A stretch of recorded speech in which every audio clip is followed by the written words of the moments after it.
You're watching a tribal area television or some kind of a vision.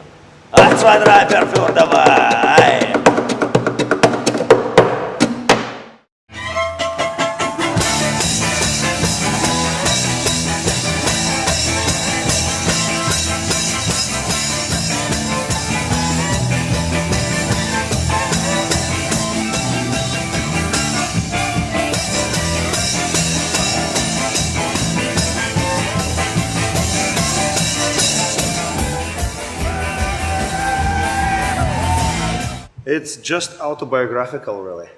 It was a tattoo that I wanted to get, gypsy punk, you know, and instead of just being a tattoo, it kind of became name of an album and so on and so forth. And now there is like 45 other bands who are running around telling everybody they're also gypsy punk.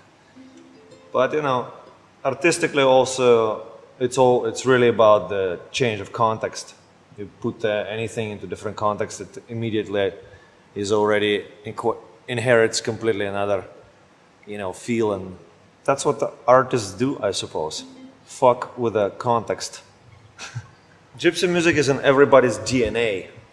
It's too deep in you and in everybody else and in me, because for hundreds of years, your grandfathers and everybody's grandfathers, all their weddings and funerals and all celebrative activities went with the gypsy music, basically, because those were the musical professionals. That's were the people who musically were kicking everybody's ass, because that's how they earned living. Even though anybody who knows a little thing about it knows that gypsy music is basically a myth. There is no such a thing as gypsy music. It's any kind of music played by the gypsies. That's what it is, you know.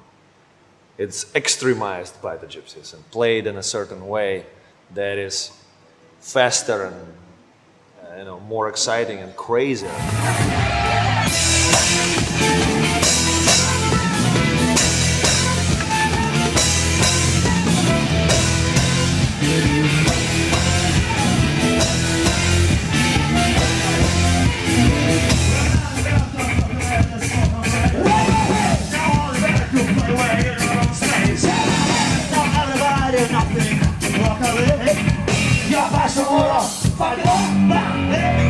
No, I don't really believe in that.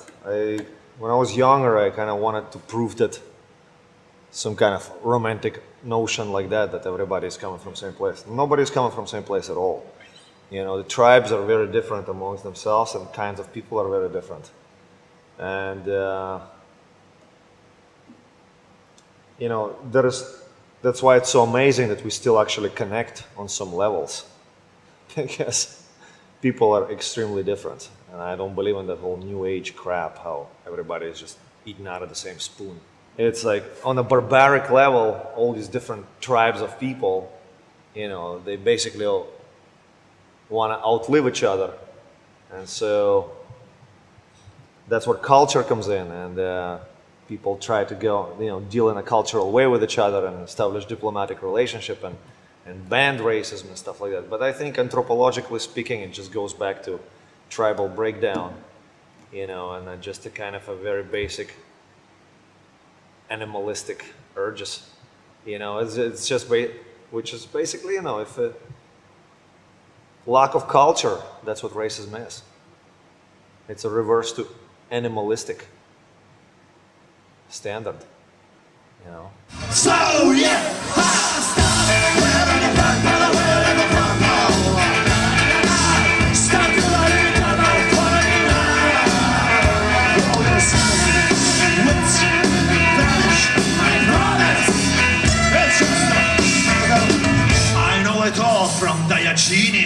There's a lot of fans from Serbia and Croatia and Bosnia and Bulgaria and so on and so forth, which is cool because you know, on a certain level, if it's not taken too far, a national feel can be progressive and positive for people, especially for people who've been slaves all their fucking life, or or countries that have really raped history like Ukraine.